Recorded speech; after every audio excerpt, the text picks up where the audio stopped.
Bueno, iniciamos esta breve reflexión correspondiente a la clase del jueves 4 de mayo de 2023 de Problemática Social Contemporánea, turno mañana.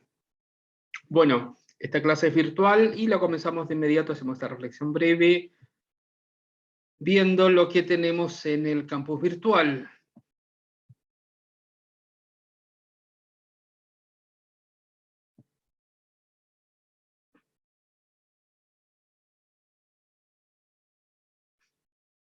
Bueno, la clase de hoy es sobre opción preferencial por los pobres en la doctrina social de la Iglesia y aporofobia. Los objetivos de la clase es reflexionar sobre la opción preferencial de los pobres desde una concepción cristiana como un eje transversal a la vida humana y cristiana, y repensar las formas de exclusión a diversas poblaciones desde el concepto de aporofobia en Adela Cortina. Los conceptos claves son opción preferencial por los pobres y aporofobia. Materiales. Leer el número 336, al 345 del Compendio de la Doctrina Social de la Iglesia, que habla de instituciones económicas. El anterior sobre empresa, y te decía como de instituciones económicas, la 346 a las 360. Son los números, no son páginas. Y hay varios videos. En primer lugar, el video sobre aporofobia, que está acá, de Adela Cortina, una filósofa española. Esta palabra fue palabra del año hace un tiempo para la Real Academia. Esta es una charla TED, dura más de 20 minutos, más o menos, no es tan larga, es obligatorio verla. Segundo, otro artículo muy breve también de un portal de iglesia, ¿por qué se ataca al Papa Francisco cuando toca temas sociales? Otro video obligatorio, dura 4 o 5 minutos, de lo que es la opción preferencial por los pobres, de un servicio católico estadounidense. Está también el PowerPoint que veremos de inmediato, y esta misma clase. Así que lo obligatorio es el video de aporofobia de Adela Cortina y el de opción preferencial por los pobres de la Iglesia estadounidense. Una palabra sobre aporofobia. Es el rechazo, el odio, la aversión a los más pobres. Es un concepto nuevo, tiene pocos años, y es fundamental que más que escucharme a mí, se lo escuchen a quien lo gestó y quien lo plantea de forma magistral, que es la filósofa Adela Cortina. Ella es una gran especialista en temas de ética, de responsabilidad social, que veremos en un futuro, y tiene directa conexión con nuestros contenidos. También la próxima clase, que va a ser el día 18 de mayo, porque la próxima semana, el jueves 11, no tenemos clase en la facultad porque son los exámenes extraordinarios. Así que el día 18 vamos a tener la clase presencial, va a ser los recuperatorios para los que no estuvieron en el parcial o lo reprobaron. Con los mismos conceptos, va a ser dentro de la clase, al final de la clase, alrededor de las 11:30 más o menos, con mayor dificultad, porque van a tener muchas semanas para estudiar, y no se le suma ningún otro concepto más que lo del parcial 1. También comentaremos la jornada que fuimos a Tigre. Creo que fue muy interesante, sobre todo en la conexión directa que hay de la perspectiva de derechos humanos, más los contenidos que estamos viendo acá en la materia, que son ejes de ciencias sociales en primer lugar, de la doctrina de la Iglesia ya centenaria, y también es la concepción de nuestra propia Universidad de San Isidro. Así que es interesante pensar esto. Bueno, vamos a ir a la clase de hoy.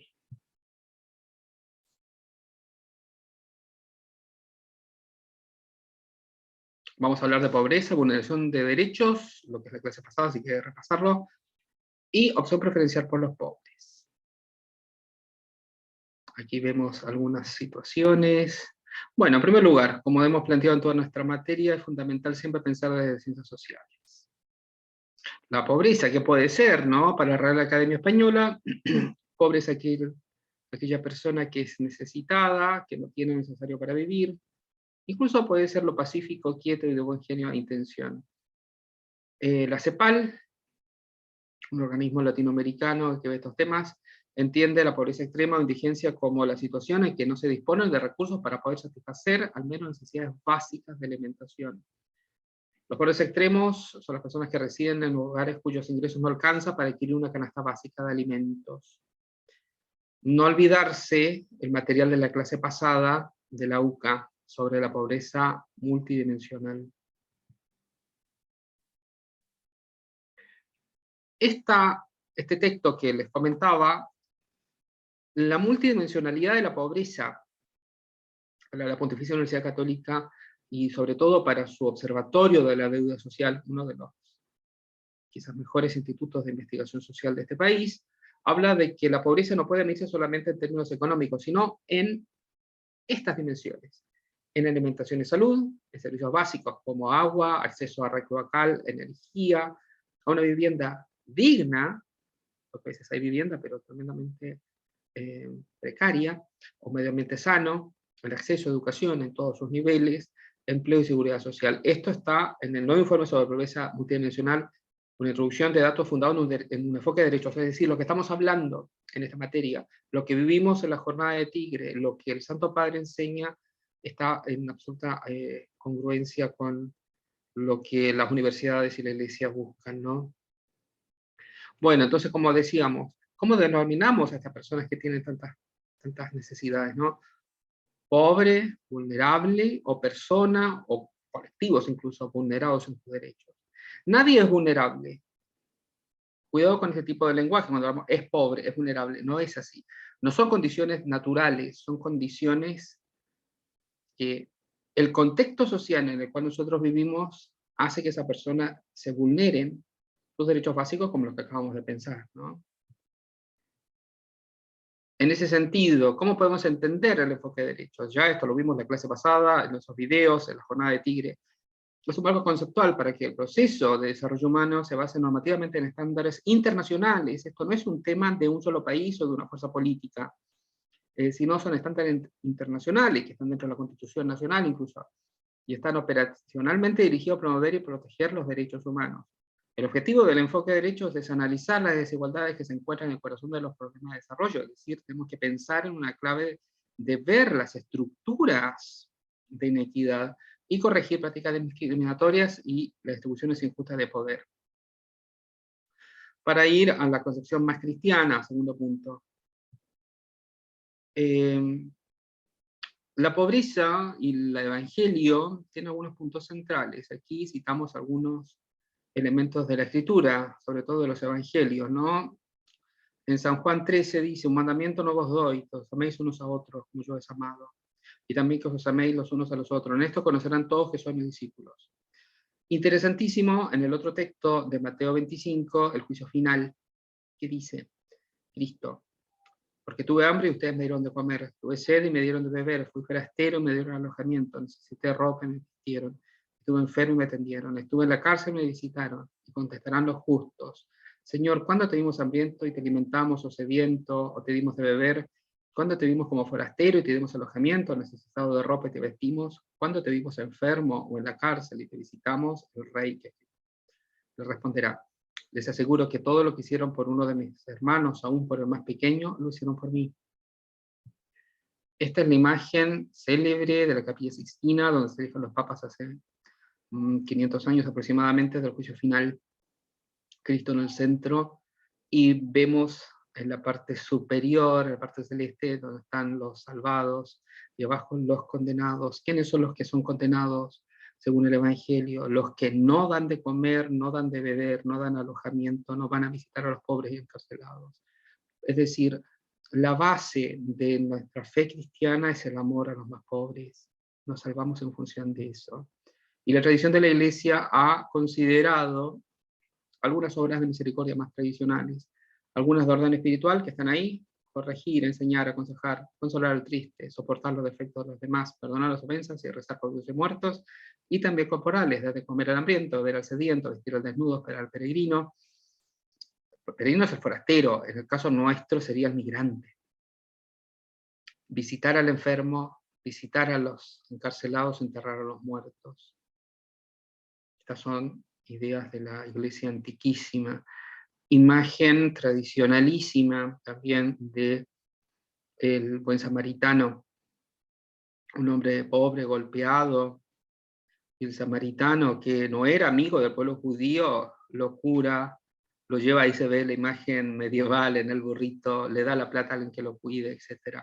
Es decir, el amor, el cuidado a los demás es base, corazón del evangelio cristiano. En ese sentido, tenemos que pensar que el principio del destino universal de los bienes, punto central de la doctrina universal de la Iglesia,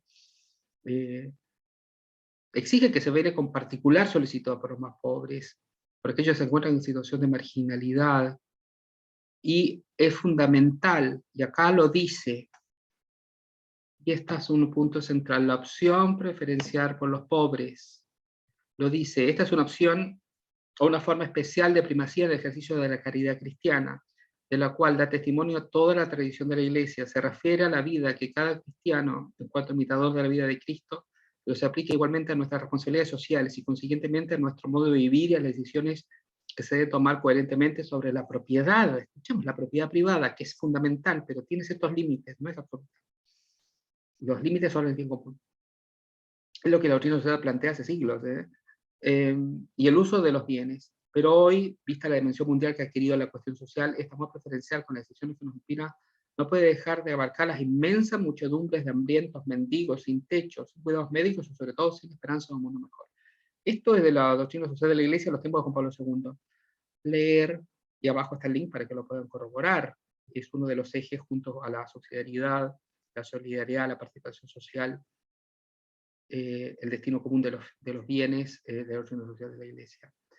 En el 1859, el número, no el año, el catecismo habla del pecado social. Es decir, el pecado no puede ser solamente una dimensión individual, y no solamente en función de cosas abstractas, sino, ¿qué dice el catecismo? Así el pecado convierte a los hombres en cómplices unos de otros, hace reinar entre ellos la concupiscencia, la violencia y la injusticia. Los pecados provocan situaciones sociales e instituciones contrarias a la bondad divina. Es decir, hay instituciones, hay estructuras que niegan la dignidad del ser humano. Las estructuras de pecado, o sea, las estructuras de lo malo, son expresión y efecto de los pecados personales, inducen a sus víctimas a cometer a su vez el mal. En este sentido analógico constituyen un pecado social.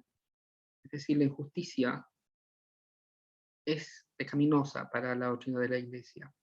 Diferente a esta injusticia, ¿qué hacemos nosotros como cristianos o cristianas, o al menos los que nos movemos en un marco cristiano, ¿no? ¿Qué hacemos profesionalmente? O vamos a una mirada paternalista, o bien buscamos aquellas causales sociales y económicas y culturales, nuevamente el pecado social, para intervenciones posibles y humanizadas de una concepción de justicia social y solidaridad. Cerramos con estas imágenes del lavado de pies. Cristo en la última cena, antes de su pasión, lava los pies a los apóstoles. Pedro se niega, pero después se deja, porque era la labor de los sirvientes. Y a nivel ritual, la Iglesia, todos los jueves santos, el sacerdote, desde el Papa, los obispos, los párrocos, lavan los pies en la Santa Misa a diferentes personas. Ahí vemos al Santo Padre Francisco hace unos años, lavando los pies a una persona muy probablemente migrante, porque lo hace dentro de Roma.